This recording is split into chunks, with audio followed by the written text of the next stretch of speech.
এখন হলো আমরা যেটা বলছিলাম প্রথমে যে চিপসের জন্য আমাদের দেশে ঢাকা শহরে রাস্তাঘাটে বিভিন্ন জায়গায় যে প্লাস্টিকের ছোট ছোট ইয়ার ভিতরে কিন্তু চিপসের আলুর চিপস কিন্তু পাওয়া যায়।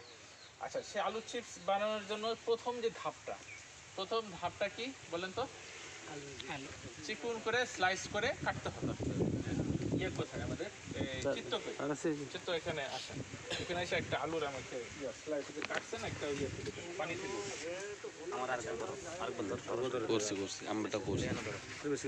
আচ্ছা, এই যে আমি এই একটা আলু চিপসের অংশ, একটা আলু এটাকে স্লাইস করা হয়েছে তাই না? এত চিকন, এটা কি বডি দিয়ে আসলে করা সম্ভব হবে? হয়তো খুব দক্ষ যদি কেউ হয় তার জন্য সম্ভব হয়, অদক্ষ মানুষ কিন্তু চাইলে এত সুন্দর করতে পারবে, তাই না? দেখেন এটা থিকনেস হলো মাত্র 2 মিলিমিটার, 1 থেকে 2 মিলিমিটার, ঠিক আছে? এবং এইটা প্রথম যে ধাপটা, এটা হলো এরকম স্লাইস করার পূর্বের একটা ধাপ আছে, এটাকে কি করে নিতে হবে? পরিষ্কার করে নিতে হবে। এখন উনি বলতেছে যে এটা সোলাটা ছাড়াই নিতে হবে। আমরা দেখছি, আমি একটু বলি, আমরা দেখছি যে সমস্ত লোক এই অংশটাকে এটা নরমালি করলে নতুন আলুতে করলে একটু ভালো, চিপসটা নতুন আলুতে যেটা খোসাটা একটু কম থাকে। আচ্ছা, হ্যাঁ, তাড়াতাড়ি ওঠে।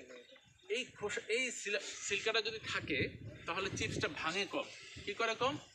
ভাঙে কম। আর এটা যখন ভাজা হয় তখন এইখানে আমি এটাকে এই অবস্থায় যখন আমি এটা স্লাইস করব, স্লাইস করার পর প্রথম যে ধাপটা হলো এটাকে শুকাইতে হবে। এখন আমরা দেখেন এখানে স্লাইস করার জন্য আমরা যে অ্যারেঞ্জমেন্টটা করছি, চিত্ত কই এটাকে উঠান। প্রথমে যেটা করতে হবে, আমার উপরে যে অংশটা যেখানে আমি আলুটা ঢুকাবো, একটা আলু ঢুকান। দেখেন এখানে আমাদের কয়টা কম্পার্টমেন্ট আছে? 1টা 2টা 3টা 4টা। আচ্ছা, এর ভিতরে দেখেন সব আলু কিন্তু সমান না। কোনো কোনো আলু আছে কি একটু মোটা আছে না, কোনো কোনো আলু আছে একদম চিকন, এরকম আছে না? যে বেশি মোটা যে আলুটা, সেইটা আমাদের এই বড়টাতে আমরা ঢুকাবো। জিনিসটা খেয়াল রাখতে হবে, ধরেন এই আলুটা আমি এরকম সোজা রাখতে হবে। আলুটা যদি একটু কাট হয়ে বাঁকা হয়ে যায় তাহলে চিপসটা কিন্তু কি হবে? এই পাশে বাঁকা হয়ে লম্বা হবে। বেশি লম্বা হলে কি সমস্যা হইতে পারে? ভেঙে যাওয়ার সম্ভাবনা বেশি থাকবে। সুতরাং এটার জন্য সোজা থাকে। এজন্য কখনো বড়টার মধ্যে ছোট আলুর যতটুকু ফিল আপ পর্যন্ত আপনি ঢুকে রাখতে পারেন, যদি একসাথে অনেকগুলো আপনার চিপস করার প্রয়োজন হয়। আচ্ছা, এই বড়টার মধ্যে আরেকটা বড়টা ঢুকানো আছে।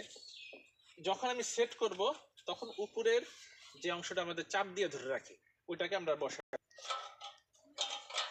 আচ্ছা, বসায় দিলাম। এখন দেখেন আমাদের এই যে প্লেট আছে না, এই যে প্লেট আছে না, এখানে আমাদের এই অংশটা যখন ঘুরবে এখানে একটা ব্লেড আছে, ফিক্সড একটা ব্লেড লাগানো আছে। এবং এই ব্লেডটাই যে এখানে দেখেন আপনার নাট বল্টু দিয়ে অ্যারেঞ্জমেন্ট করা আছে, এই পাশে আছে লম্বা লম্বা পাশে করা আছে। এবং ব্লেডটা এটা যখন আমরা ঘোরাবো তখন ওই কাটার পর আমাদের চিপসটা কিন্তু এই যে নিচে পড়বে। নিচে পড়ার পর এটা কিন্তু অবশ্যই পানির মধ্যে ফালাইতে হবে। কিসের মধ্যে? হালকা লবণ পানি অথবা পানির মধ্যে ফালাইতে হবে। কেন বলেন তো? এটা কে বলতে পারে? কিংবা হালকা লবণ পানিতে যদি রাখি তাহলে কিন্তু আমার এই সমস্যাটা হবে না।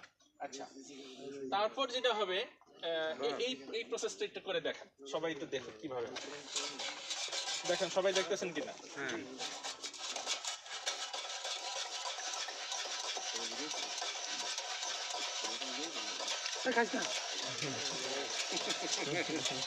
আচ্ছা আচ্ছা, খুব অল্প সময়ের মধ্যে কয়েক মোটামুটি দেওয়া যায়। আচ্ছা, এখন এই যে স্লাইস দেখেন নিচে আমাদের স্লাইস করছে, এই সবগুলো স্লাইস কি একই রকম হয়েছে? এই স্লাইসটা যেমন সব দিকে সমান হয়েছে, এইটা মোটামুটি হয়েছে, হালকা এই পাশে একটু কম হয়েছে, এটাও মোটামুটি হয়েছে। আচ্ছা, এইটা কেন হইতেছে বলেন তো? কোনটার দাম বেশি পাওয়া যাবে? এটা সব দিকে কি হয়েছে? সমান হয়েছে, এটা হচ্ছে সবচেয়ে বেশি দাম পাওয়া যাবে। এইটা হলো অপারেটরের হাতের টেকনিকের উপর। কিসের উপর?